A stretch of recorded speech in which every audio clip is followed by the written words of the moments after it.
Don't you dare cook with those dirty hands, my son Jack exclaimed upon noticing the grime that clung stubbornly from my factory job.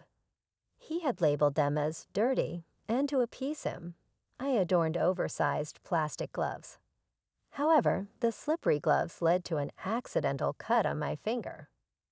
I've always intended to work tirelessly for my children. After a divorce in my 30s due to my ex-husband's drinking habits, I leveraged my hairdressing qualifications and took on part-time jobs at a barber shop and a factory to raise my two sons. Now, at 55, with hands stained by machine oil, my struggles continue.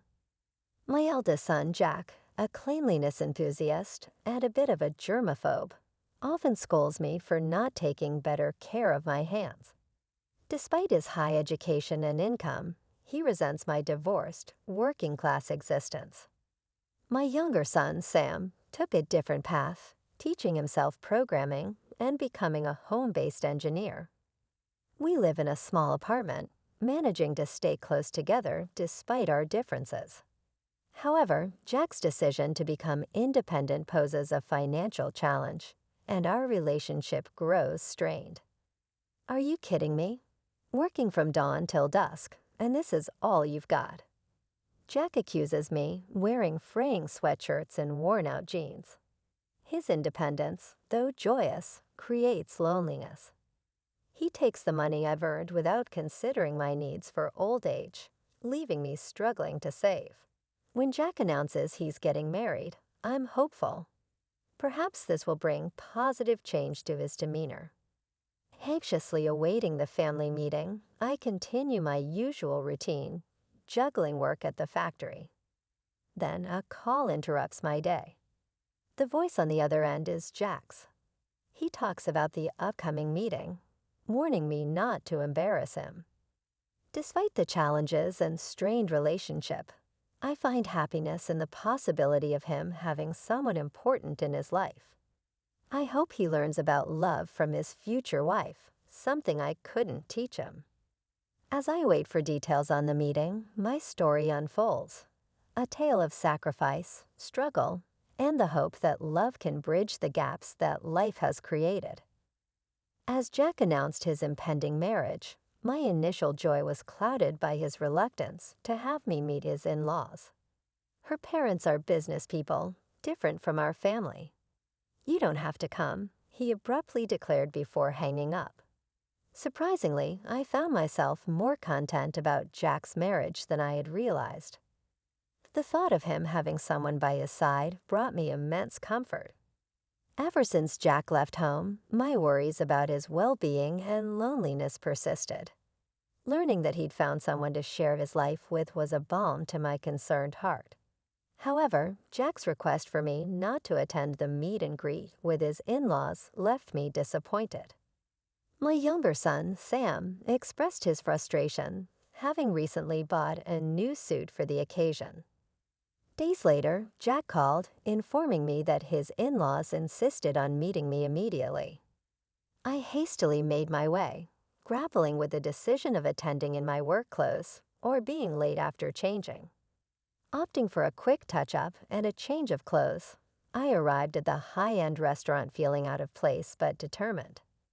As I introduced myself to Jack's in-laws, the atmosphere turned uncomfortable.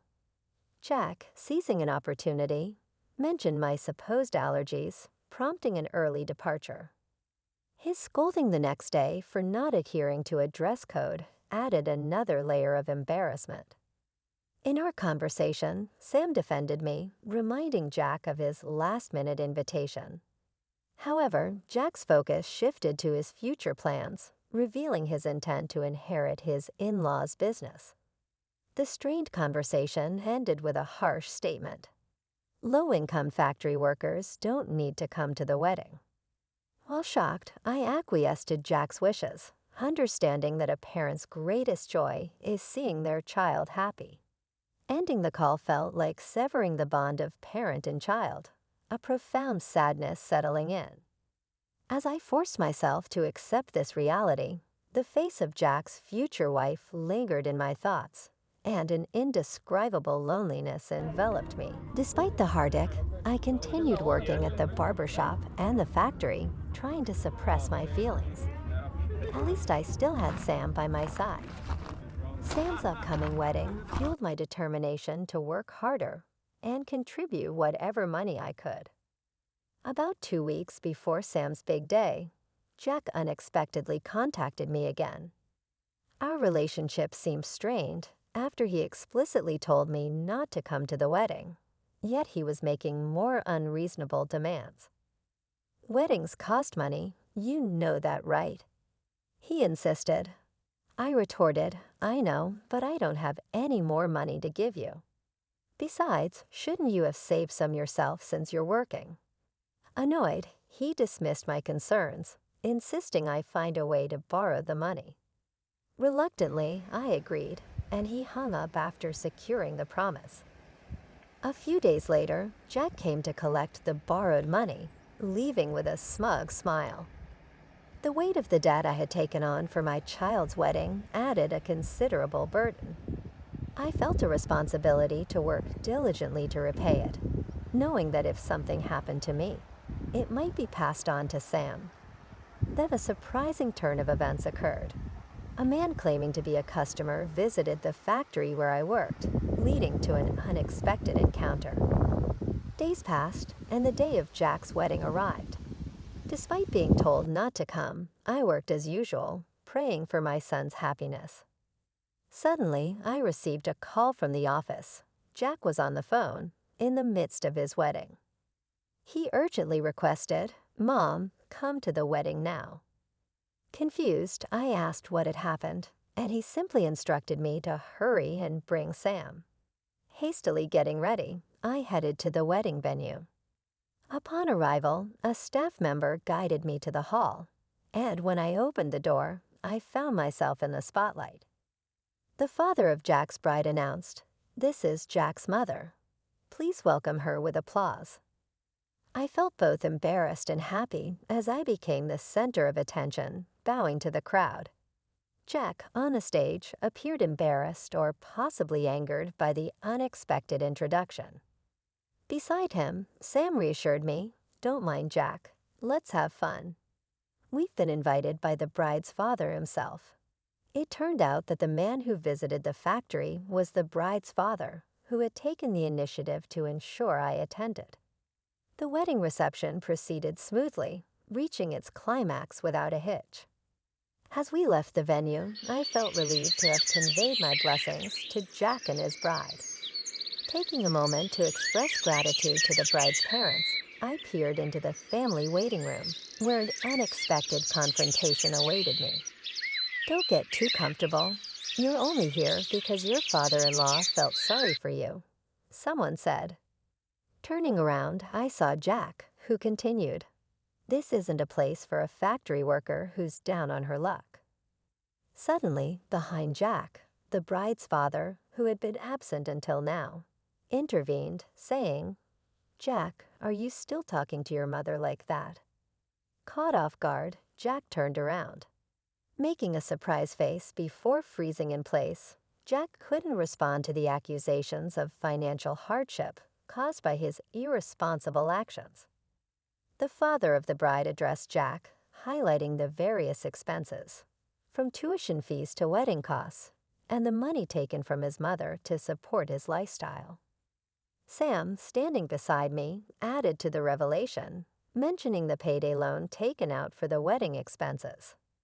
The bride's father, having done his research, received a small paper bag from his wife and handed it to me. Inside was the large sum of money we had given for the wedding, returned as a gesture of goodwill. "I want you to work at our daycare center and pay the wedding expenses from your salary," the bride's father told Jack. Jack hesitated, questioning if he would be a manager. The father sternly dismissed the idea, stating that Jack needed to start by cleaning toilets and washing cloth diapers at their nursery. Jack, shocked and humbled, looked down, clenching his fists.